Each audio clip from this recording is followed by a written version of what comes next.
There's the folks that are in that bureaucracy structure, having a hard time adapting to this, getting more rigid as a response. Or you have kind of the other end of the continuum, understanding this is a dynamic, engaging people in new ways, starting different kinds of conversations to try and navigate this really just unexpected, unknown time. This is the Rebel HR Podcast. If you're a professional looking for innovative, thought-provoking information in the world of human resources, this is the right podcast for you.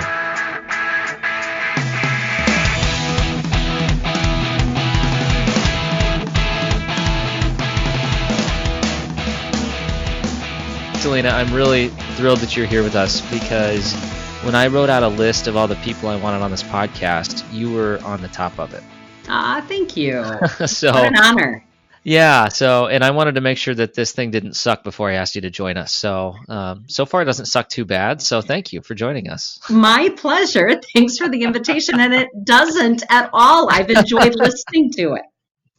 Well, I really appreciate it. And so for our listeners, we're doing this a little bit backwards, but I'll introduce you to Celina. So Celina is an exceptional person and really a critical member in our local SHRM chapter.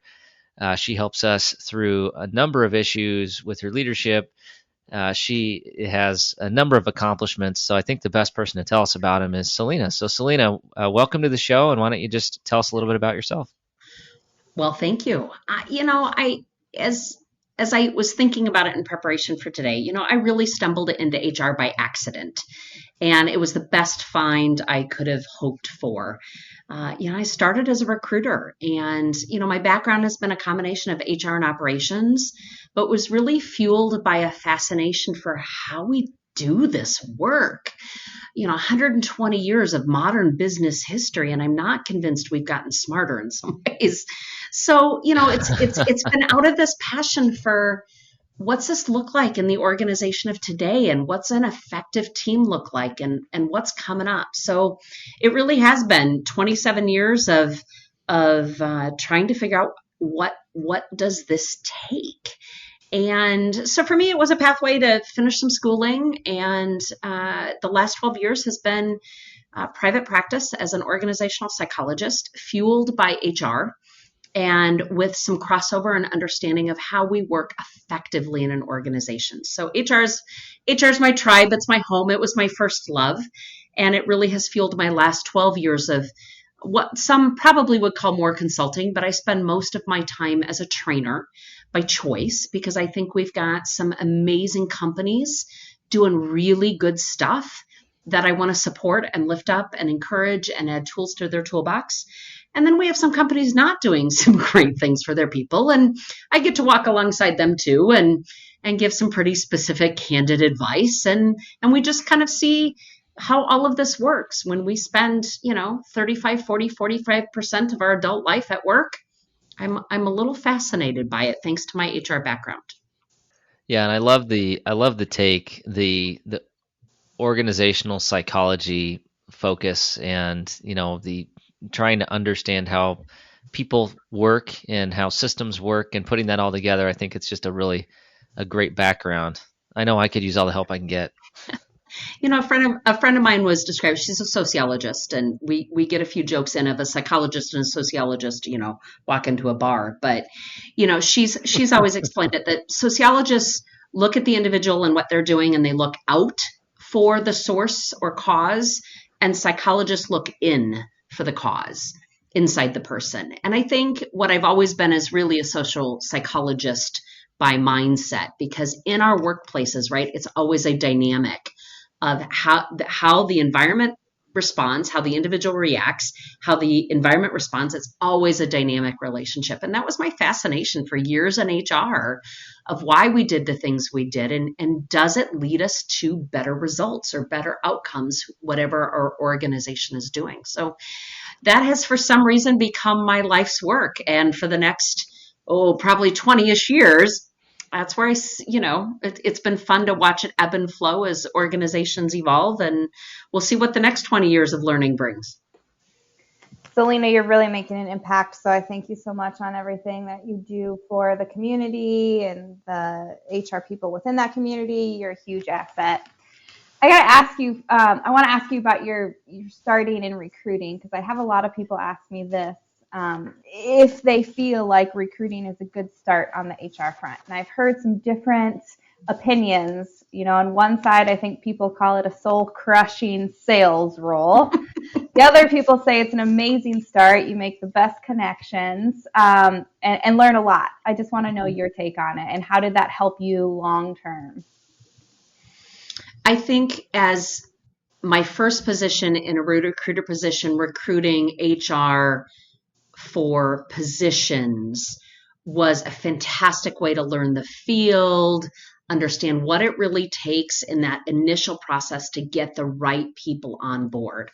I think that shaped me for a long time. And so I do think that was a great place to start, learn the business, learn the role of people, learn qualifications, learn how to make a good hire. As long as you've got access to know, did it work? Did I hire the right people? You need that feedback loop. And so are we making good decisions? What's our pipeline look like? Who's involved with that hiring and onboarding process? Because ultimately the recruiter can be very effective but they can't be unless all the rest of the systems work. I did spend about a year as a third-party recruiter, and I think it's always good to have a job you never want to do again. So, that experience was fantastic for me, and really good for me to know what I'm not good at. I have a question. One thing we talk about a lot on these podcasts and stress quite a bit, and I stress this a lot, is if you're coming into the field of HR, especially for our younger listeners out there, a lot of times you'll have organizations that just have HR roles just in benefits or just in recruiting or just in labor relations, what have you. In your opinion, how important is it for an HR professional to know truly the ins and outs of the business to be an effective HR leader? I believe it's important. And I also believe, though, it can come in stages. So especially as a young professional coming into this field, I want you to soak it up, but I don't want you to soak it up just in HR. I want you to learn a little bit about sales. I want you to learn a little bit about engineering or finance or operations, whatever that looks like in your organization. I want you to be curious, to do some reading, to ask some questions. I think it's good for HR people to specialize in areas that are their strengths. So if you really, are a generalist, I have been a generalist my entire career, and it took me a long time to figure out that's okay, that I didn't have to specialize. But I also know there's some roles I should not have, because they're like painstakingly stabbing when I do them. And Kyle, if I could have taught myself that lesson at 22 and, not at 50, that would have been fantastic. But I think if I learned that a little sooner, I could have gone to those strengths. And we see it now with understanding strengths-based work, right? Go where but you also, I really want, especially our early career professionals, and they may not be younger, right? But earlier in the HR career, to try a couple of things, see what fits, and be okay. If you're a specialist, be a specialist and be a darn good one. Hold yourselves to the body of knowledge and the standard practices and do that great. If you're a generalist, then be a great generalist. But for both of those pathways, find out about the rest of the business, because I think it has been in the last 10 years in the HR field, we've come to understand how important business acumen across the organization is. And we provide a lot more value when I can at least understand why those financial reports read the way they do, and why inventory management, inventory churn is so critical. If I at least have some additional understandings, I'm going to do my job a whole lot better. And that's how you become a valued business partner. You have to know how the business operates and how the business makes money, and when they don't and why. Absolutely. Yeah, that's how right on, Molly. That's how we bring value to being an effective organizational leader with our specialty in HR. Absolutely. I started my career in an operations role. I didn't even really know what HR was. Certainly, we didn't have a degree for it. in the business college I went to. So it was like chapter 8 in my operations management class, right? But so I kind of fell into it. But once I figured out what it was, I was like, oh, this sounds great. But I truly believe that I would be a terrible HR person if I didn't have the exposure and experience of being an operations leader Mhm. and understanding how things worked within the business and what accountabilities were on leaders and how hard it was.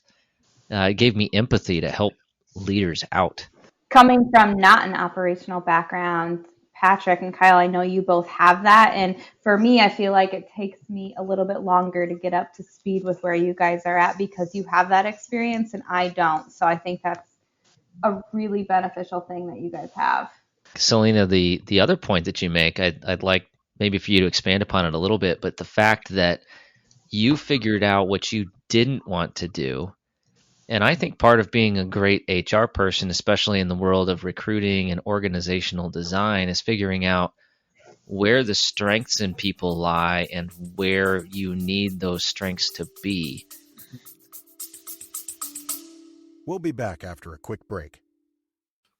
And so used to having everything in front of them right away that we forget that innovation just takes time. I myself, I get frustrated too. Why? And you know, this is being one of my best friends is, hey, I talk to you all the time. Hey, man, I'm frustrated in the fact that I can't seem to just get there in the next day. But that's just not how these things work, right? Innovation needs to be planned out. It needs to be very methodical. And then when it finally hits, that's when it seems like to everyone else that it sort of just came out of nowhere. But to you, you know the amount of dedication that it took over that time. Yeah, we're certainly seeing in the literature and in just lived experience, we can't always design jobs to fit people. However, we need to continue to do the best part of that analysis that we can of what are those skill sets, what are the strengths we need in this role, how do we bring someone into that, and how do we shift work around when we can to be able to fit the strengths of those team members. And the organizations that I see just knocking it out of the ballpark right now consistently, even as tough as 20 has been, my leading edge companies that I'm just so proud of get that. And they understand that, well, you can't always redesign the work because there's work that has to get done. Anytime you can go to strengths, it's just going to serve you. There's a better engagement level. There's better performance just consistently.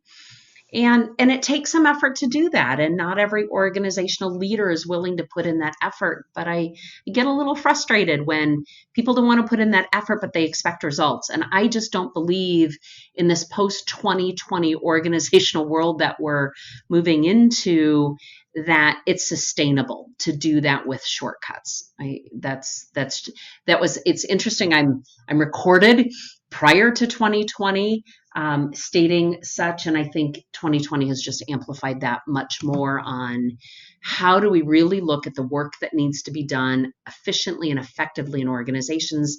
How do we put the right people in those seats? How do we prepare them that those seats are going to move around a little bit, because our organizations have to be able to stay dynamic enough to adjust with changing times. And I'm concerned in some degree that as HR continues to move forward, we remain flexible and we're not given a lot of leeway in our legal system, in some of our external environments, to be as dynamic or responsive as we need to be. And I think we have created some barriers there that, while the organizations that really see that strength-based approach are limited by certainly some case law, some legislation, some regulation that prevents us from doing that too. And yet I can also go that I'm pretty concerned. I want to make sure that there's a reason why we talk about employees as vulnerable populations, because employers, organizations hold a lot of power, and we need good people care for them to be able to do their best work. That's a few thoughts on that. Anyways, what would you add in? Anyone? I actually am curious to hear your perspective. Right now, we're about I think 20 minutes in and nobody has said the word yet. And Kyle likes to bring it up first, so I'm going to do it. In the world of COVID, I said the COVID world. Right now is such a critical time for HR. As businesses get leaner, you lose bodies, whether it's a layoff, early retirement, that sort of thing. We all know the unemployment rate has jumped, over doubled. It's such a critical time for HR professionals, like all of us and all of our organizations, to identify who that talent is as we get leaner as organizations, who's going to be the better fit or more flexible to fill those gaps. Now, Kyle, Molly, and I are all in our silos of our businesses, and we know what that is, and that's what we're helping with right now, just within our four walls. But the impact on organizations that you speak to on a daily basis, Celina, I'm just curious what that impact is like, and are we the only ones struggling with that, or I can't imagine that. I would assume everybody's struggling with that. On most years, I'm seeing about 250 groups. 2020 has been a little interesting, and I love, I didn't clarify at the beginning of this if this was a COVID-free session or not. So thanks for letting me know that. Right, because with COVID and with struggling to find the right people in the right spots, dynamic enough to change, it's the same thing HR's battled with for years. And if I say it this way, right, general job descriptions, very specific job descriptions, general job descriptions, very specific job descriptions. And, I'm curious, and I'm wondering what that looks like right now. So how do we find the right talent on that's flexible enough, but we can be clear enough about roles and responsibilities? And I'm not hearing, even though unemployment has certainly shifted, in general, companies that I am working with right now are still struggling to find the right people for the right spots. I think part of it is the culture piece as well. So it's not only the talent and the skills, but does your culture and the tone that you're setting as a leader allow for individuals to try new things and to adapt and to pivot? I think that's a big piece of it as well. Molly, it's so clear to me, and we've seen it in certainly topics and discussions that culture is everything, and it is. I also, though, believe it really goes to leadership and how we're leading and reminding, right?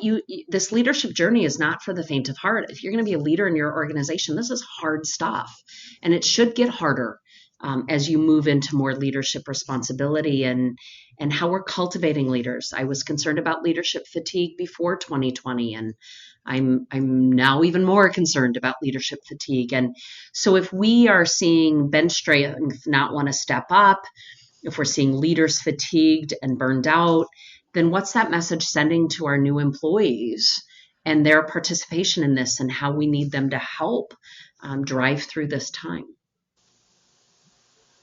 Yeah, it ain't easy. Yeah. Leadership or HR. But all of it. That's kind of what we signed up for, right? I mean, this is right? This is the gig. It is. It's not the easy path, but that's why we love the challenge of this, right? And how we continue to take this on is critical. One of the things that you mentioned, I think you absolutely hit the nail on the head, and that is the risk of HR being inflexible during this time or any disruptive time. Because guess what? Just because we get a vaccine or therapeutics that make COVID go away, that doesn't mean that the next disruption in the world of work isn't coming, right? Killer hornet. And I love the work that the three of you have been doing and really understanding disruption and disruptors and how we think differently about things, but we're still locked into a fair amount by regulation that still prevents us from being as disruptive as we need to be. You've said that a couple times, and I'm curious what examples you have.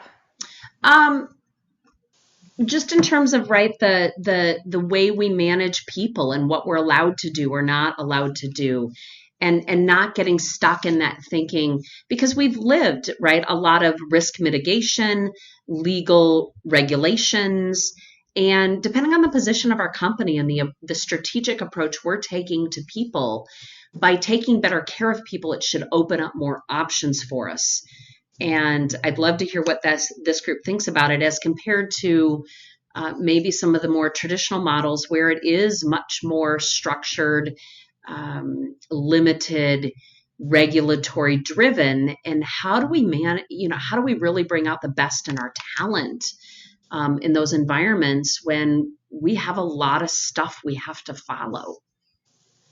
I guess my hope out of all of this, to kind of answer that thought, is I hope companies look at HR in a different way now, and really Mm-hmm.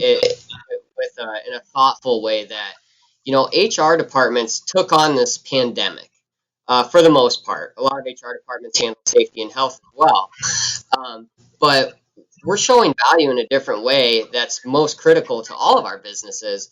So as more disruption comes down the road, whether we're ready for it or not, or know what it is or not, hopefully the first thing the leaders look at is, well, look how the HR department handled the pandemic. Maybe they can help us handle this. Now, that could be both a blessing and a curse, because then we see a lot more work come our way, which is okay. But hopefully it just shows the value we've brought in. I think I think that's an interesting point, Patrick. But I'm maybe be a little bit contrarian.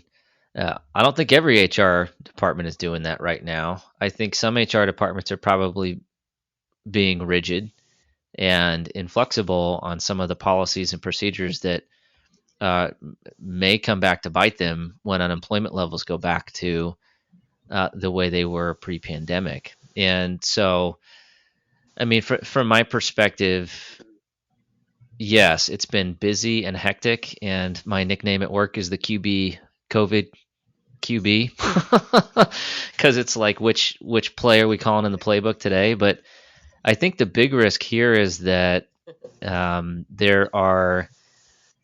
I think there's HR practitioners out there that are trying to force this into the lens of bureaucracy and Mm-hmm. systems and structures in order to manage it. And the truth is that this is such a dynamic situation. You're going to alienate some of your employees by doing that. That's just the way it is. Very well said. Mm-hmm. But Patrick, you're wonderful, so I'm sure you're not doing that. Yeah, just for the number of organizations I'm seeing, I think there's kind of there's the folks that are in that bureaucracy structure having a hard time adapting to this, getting more rigid as a response, right? Or you have kind of the other end of the continuum, understanding this is a dynamic, engaging people in new ways, starting different kinds of conversations to try and navigate this really just unexpected, unknown time. Right, and I think my call to action when this whole thing started, and to be fully transparent, I had a lot of people who were strongly against changing policies and practices to the point that they didn't think that this was something we should send people to work from home through. Mm-hmm. And I had those conversations outside my organization as well. But I think that the truth of what we're dealing with right now, or any disruption, is people will remember how you treated them now, Mm-hmm. well beyond when this thing is passed. So if you are being more rigid or you are being unempathetic, eventually those people won't be around anymore. Keyword there, empathetic. Yep. Yep. I've seen this a lot, and I love about that point is it's not how we handled it, but how did they feel when it was all over. And that's what they'll remember, how they felt. Not exactly how we adjusted policy, but how they. Which I'll connect to one of the areas I'm spending a lot of time in now is understanding psychological safety, of how safe people feel within organizations, within their team.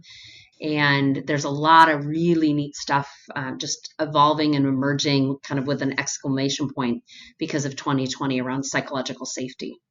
And I would just, for the listeners and for this team, put it on our radar screen, because there's just some really good conversation to have there, back to the points that were just made about how you feel. Do you feel safe? And safety has so many different ways to look at it. And you're going to do very different work when you feel psychologically safe. I think that's a critical point. Psychological safety for me is a really fascinating study. It's just really interesting to me how that impacts people's, attitude towards their employer and their performance. And, I think any HR professional needs to at least get directionally aligned with Yeah. what that thought process is. So great call out. I think that's another thing for an HR professional to keep in mind, is that psychological safety isn't just for the employees that you support, but we need to have that for ourselves as HR practitioners as well. And a lot of times HR kind of takes the brunt of the stress of others and doesn't necessarily shake that stress off.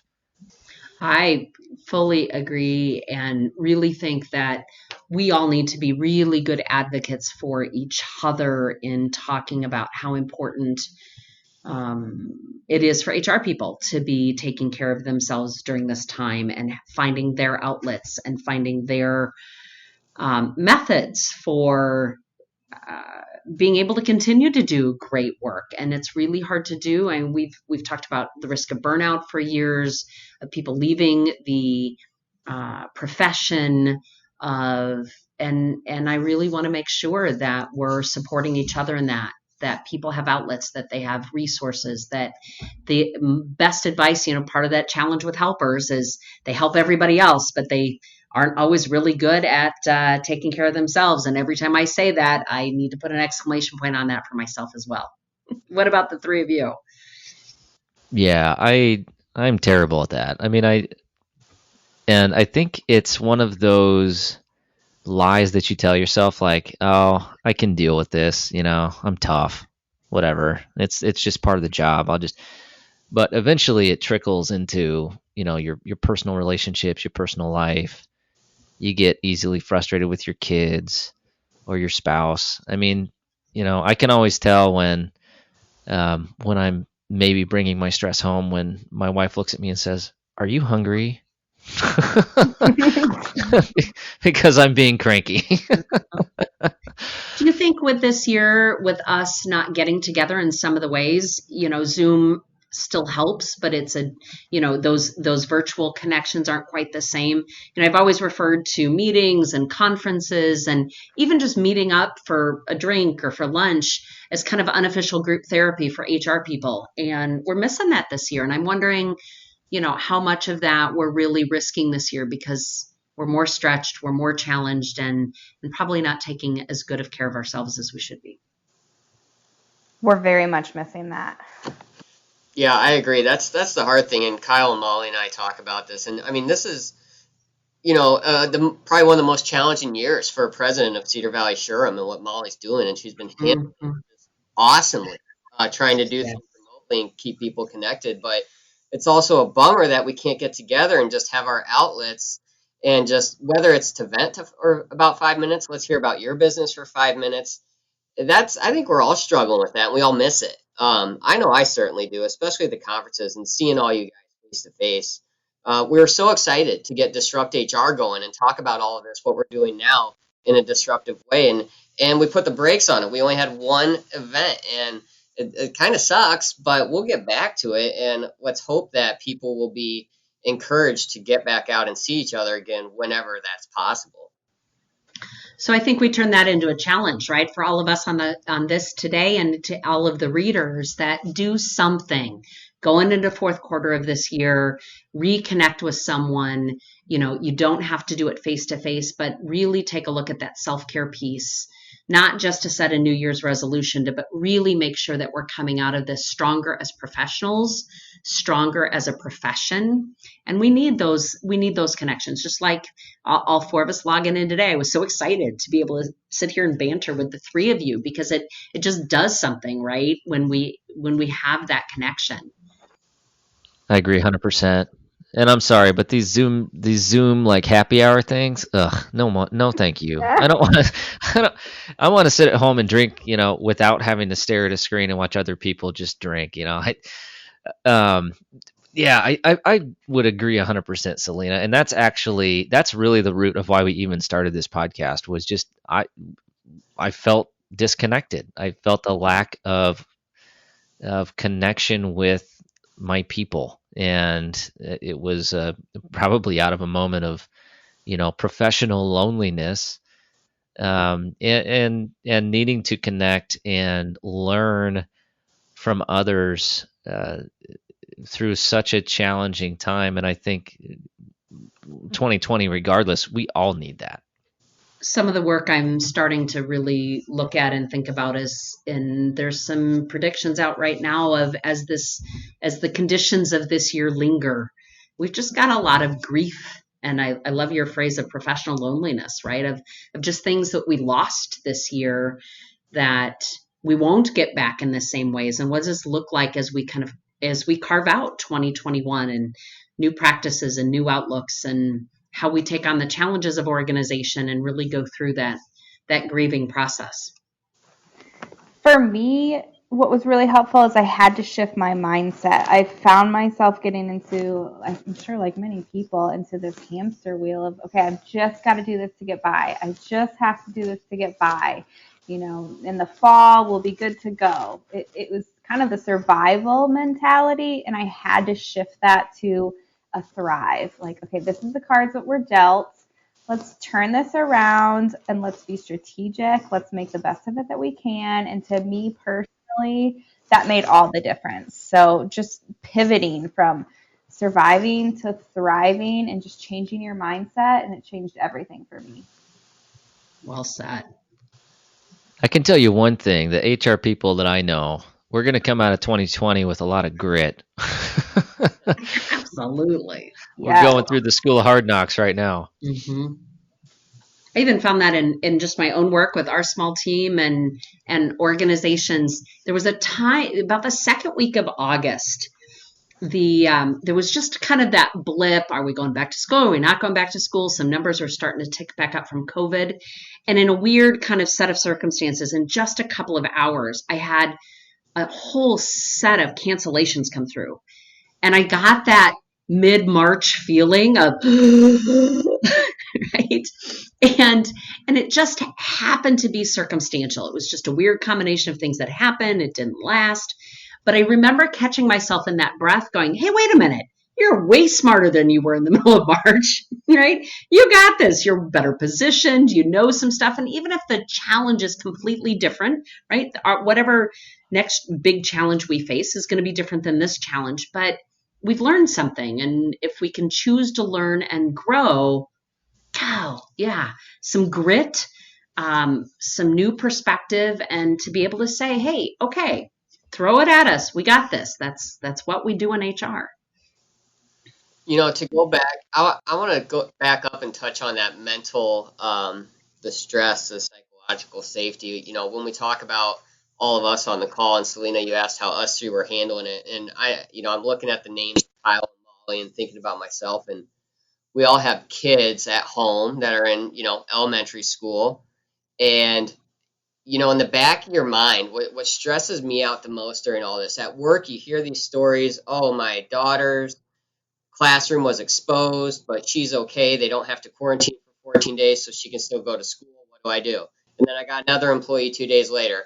Hey, my kid was exposed. Now I got to work from home for 2 weeks.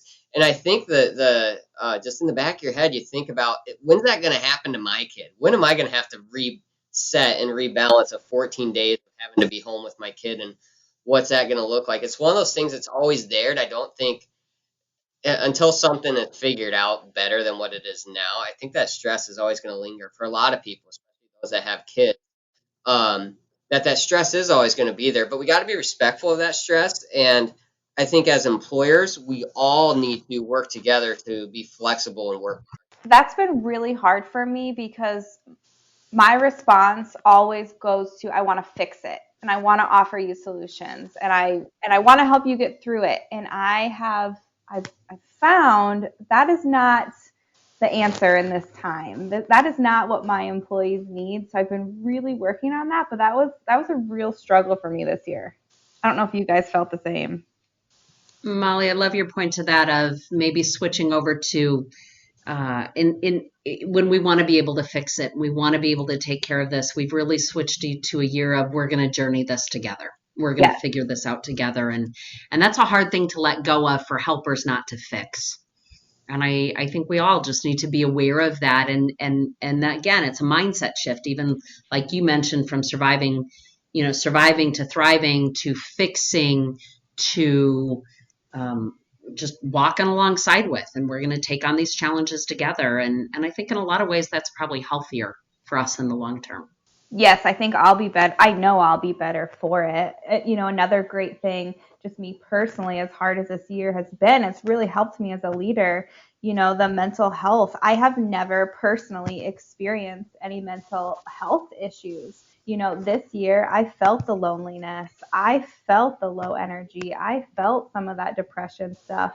So for me, this year has really given me some insights onto things that I've never experienced that I will be able to hopefully help understand my employees, my friends, my family a little bit better. So, that a couple good things have come out of it this year for me anyway. Definitely some lessons learned, and I love that you can apply it that. And it really is my ongoing endeavor that we needed to destigmatize much more about mental health and mental wellness.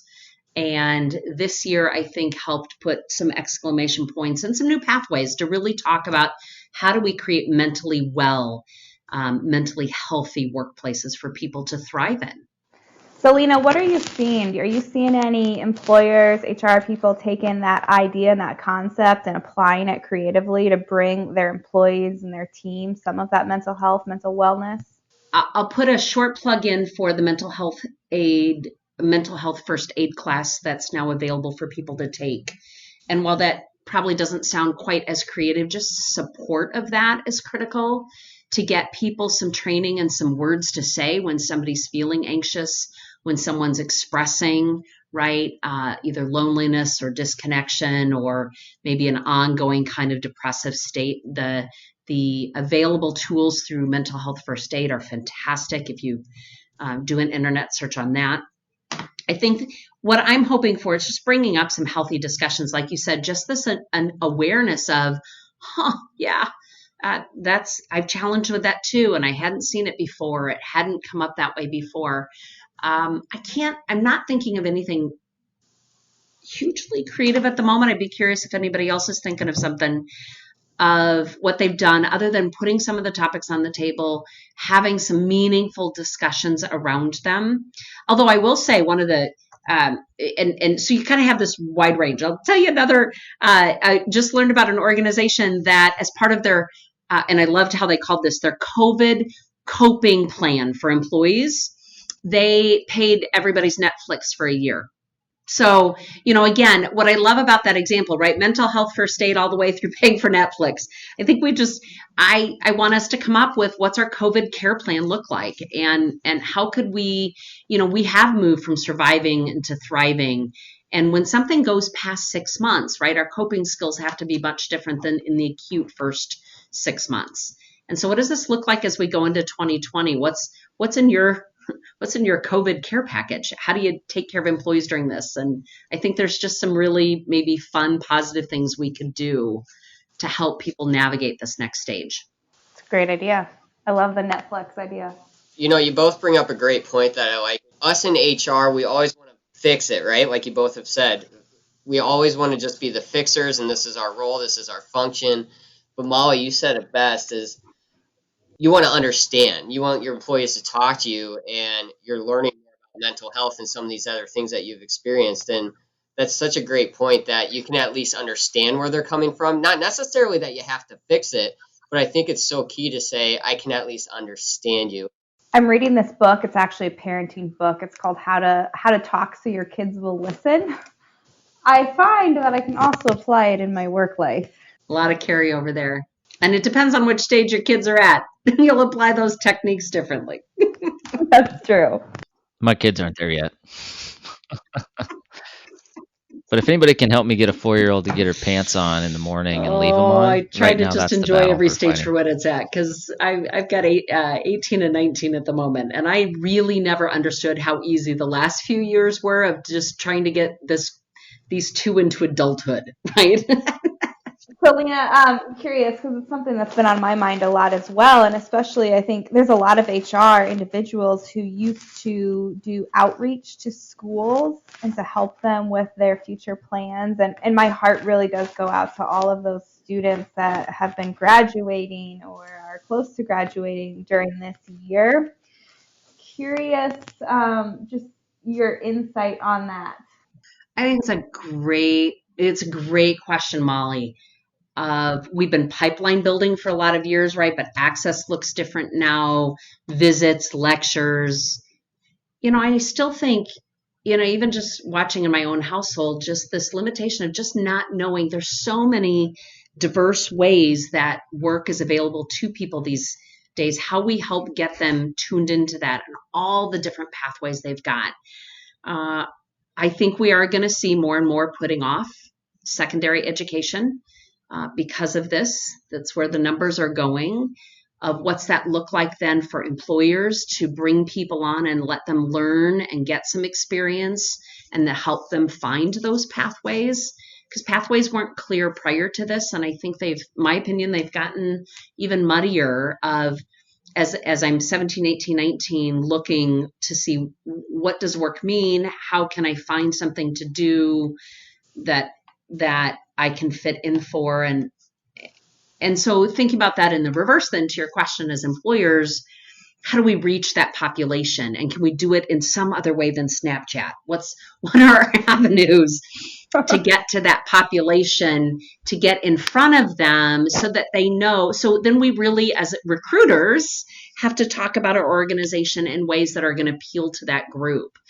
That group right now is being predicted as job role hoppers, not job hoppers. So ROLE, role hoppers, meaning they're going to want the same kind of security, because some of the things on this next group coming up, they want more stability. They've seen a lot of disruption in how they think about work. So what can we do to help them find some security in our organization, but give them rotations, give them new areas to learn, because they don't know what they don't know yet. And so thinking about that in the reverse for companies, trying to go after that population pool of here's what you can learn with us. Here's the pathways. You're going to discover different things along the way. And we really have to help create even more so that pathway to what's it like to come to work. That was a super unclear question. Thank you for nailing exactly what I was trying to ask. Also, are we recruiting on Snapchat? Is that a thing? Yes. Oh my God. I'm not. TikTok's next. I knew I was old when I looked at the sign and it said, text this number to apply for a job. And I went, oh, wow. It's been, yeah. So Snapchat, TikTok. If anybody figures out Twitch, that's going to be a big one too. That's Twitch is for like gamers. Like software developers, you better be advertising your show or your positions on Twitch. Or just even the simulations that are happening. So I can go on to Marriott and I can pretend to be a chef and I can game being a chef and see if I like the roles and responsibilities it holds. These are the things that just make my mind go, wow. I love it. But I'm a huge nerd, so, nerd alert, I guess. All right, Celina, well, we are closing in on time, and I want to be respectful of what I'm sure is an extremely busy day for you. So we're going to go through something relatively new for the podcast, the Flash Round. Here we go. Question number 1. What are you reading right now? Interestingly enough, I'm reading The Fearless Organization on psychological safety. That's what's sitting here right now by Amy Edmondson. My next on my list is a new book out called, literally like just in the last weeks, Humanocracy, How to Be More Human at Work. I don't know if it's any good yet, but it came highly recommended, and I'm really intrigued by it. All right. You made it through one. All right. Let's see how you do on the second one. Question number 2. Who should we be listening to?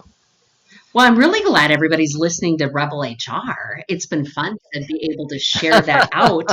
I have to admit, probably my favorite podcast is Harvard Business Review's Future Work. It's just my absolute favorite one, and trying to think about how organizations have to evolve and change, and some great topics there. And I have to say I'm a little biased. I'm learning from this amazing group right here. I'm launching January 4th, and it's officially called the Workplace Chameleon. And so we're going to journey this one too and see where the conversations take us. I love it. I love the Workplace Chameleon. That's going to be an exciting show. I can guarantee it. So January 4th, first episode drops. all right, perfect.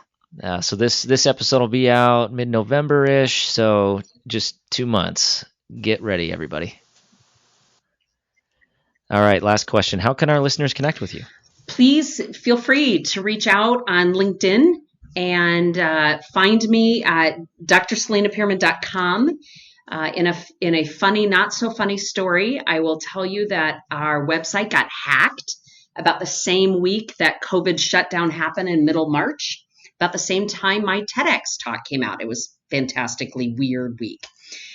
So the website's not completely back up to where we want it, but you can always find us there. I'm based out of Waverly, Celina at PeermanGroup.com. If there's just a way that I can help support your listeners, encourage them, they're looking for resources and tools. Happy just to be another part of this journey. So feel free to reach out. Thank you so much. Really looking forward to the podcast. I can't wait to check it out. Me too. Let's see how it goes. I have enjoyed learning from all of you and would look forward to some future conversations. We're going to keep working on the changing world of work in that podcast and what that looks like. Well, thank you so much, Celina. Sincerely appreciate the time. We will put all your information in the show notes so that our listeners can connect and learn a little bit more. And really great conversation today. I always take away something new when I talk to you, so thank you. Well, likewise, my pleasure, and I appreciate the invitation. You all take care. Stay safe. Thanks, you too. All right, that does it for the Rebel HR podcast. Big thank you to our guests. Follow us on Facebook at Rebel HR Podcast, Twitter at Rebel HR Guy, or see our website at rebelhumanresources.com.